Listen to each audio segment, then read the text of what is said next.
Selamat pagi saudara-saudara yang berbahagia, yang dikasihi dan diberkati oleh Tuhan Yesus.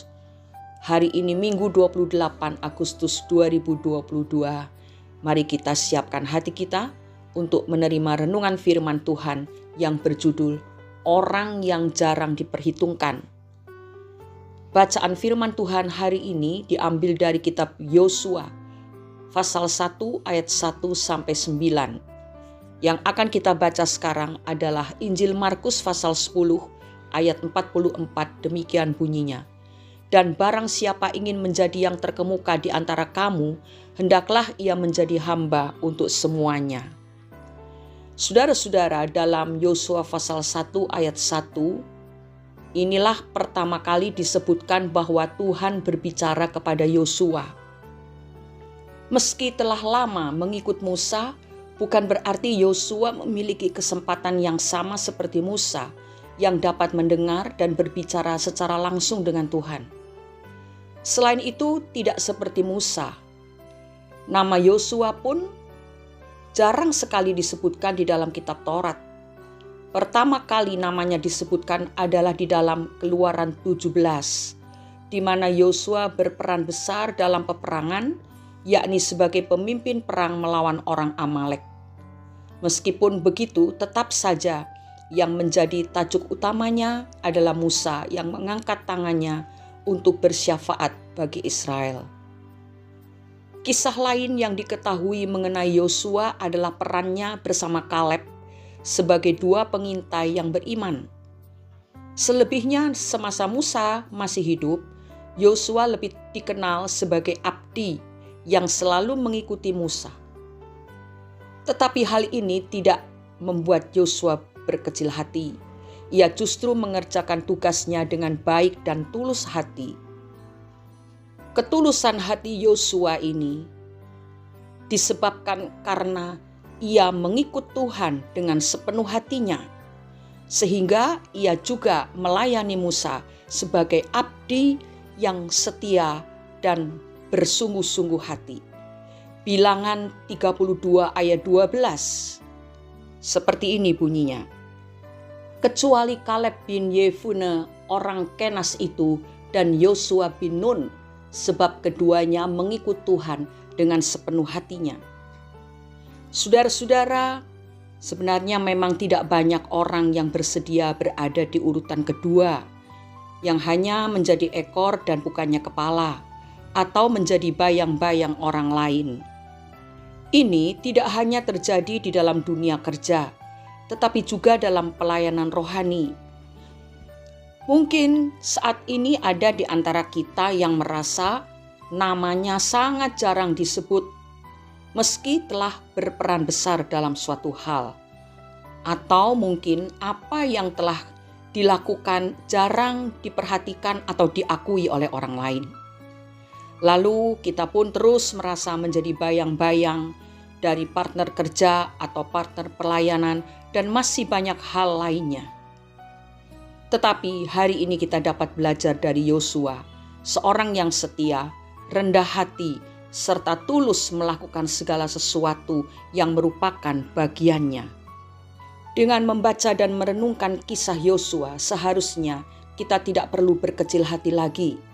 Meski saat ini kita belum mendapatkan promosi atau kenaikan jabatan, sementara teman yang lain sudah lebih dulu melesat tinggi seperti roket.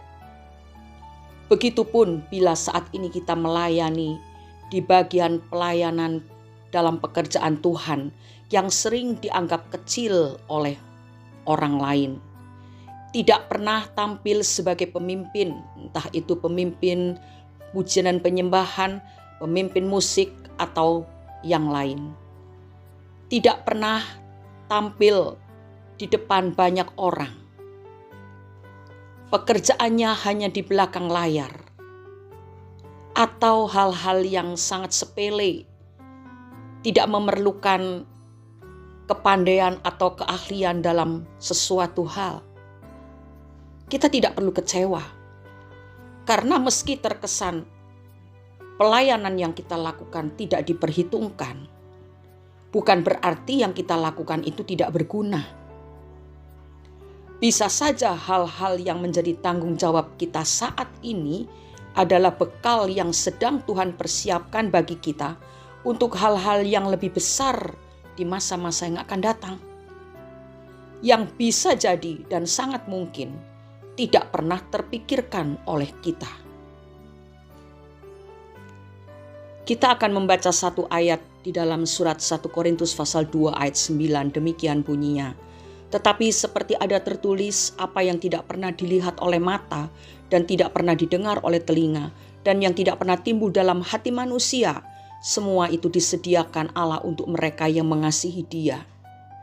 Jadi saudara, yang seharusnya kita lakukan adalah kerjakan apapun yang menjadi tugas dan tanggung jawab kita dengan sebaik mungkin dan hati yang tulus dan mengasihi Tuhan tanpa motivasi untuk memperoleh apakah itu kedudukan, kekuasaan, uang dan sebagainya.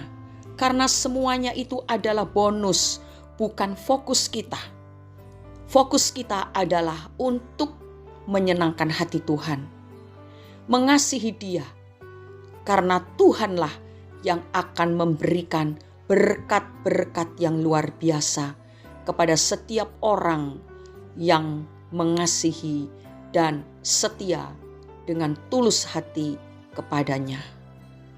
Mari kita berdoa. Bapa di dalam surga, pagi ini kami datang lagi mengucap syukur karena tidak henti-hentinya Engkau mengajari kami, menuntun kami hari demi hari supaya kami semakin indah di pemandangan Tuhan. Terima kasih untuk firman yang memperingatkan kami agar kami setia dan tulus mengerjakan apa saja yang Engkau percayakan kepada kami saat ini. Ampunilah kami kalau pada waktu-waktu yang lalu kami mengerjakan pekerjaan atau pelayanan yang kami anggap tidak terlalu penting dengan hati yang hambar, dengan seadanya saja, tidak dengan kesungguhan hati. Ampunilah kami ya Bapa, dan kami mohon Roh Kudus memimpin, menuntun, mengajari kami, menguatkan kami, selalu mengingatkan kami agar dalam setiap tanggung jawab dan tugas yang harus kami kerjakan, itu adalah suatu kepercayaan dari Tuhan yang harus dilaksanakan dengan penuh tanggung jawab, kesetiaan, kasih, dan kesungguhan hati. Terima kasih Bapa di surga, biarlah hidup kami ini indah di pemandangan Tuhan dan menjadi berkat buat banyak orang. Di dalam nama Tuhan Yesus Kristus, kami sudah berdoa dan mengucap syukur. Amin. Seorang pemenang tidak akan kecewa ketika sesuatu yang dipercayakan kepadanya adalah hal yang dianggap kecil. Selamat beribadah saudara, terimalah berkat Tuhan dalam ibadah-ibadah yang saudara ikuti hari ini. Tuhan Yesus menyertai kita semua. Amin.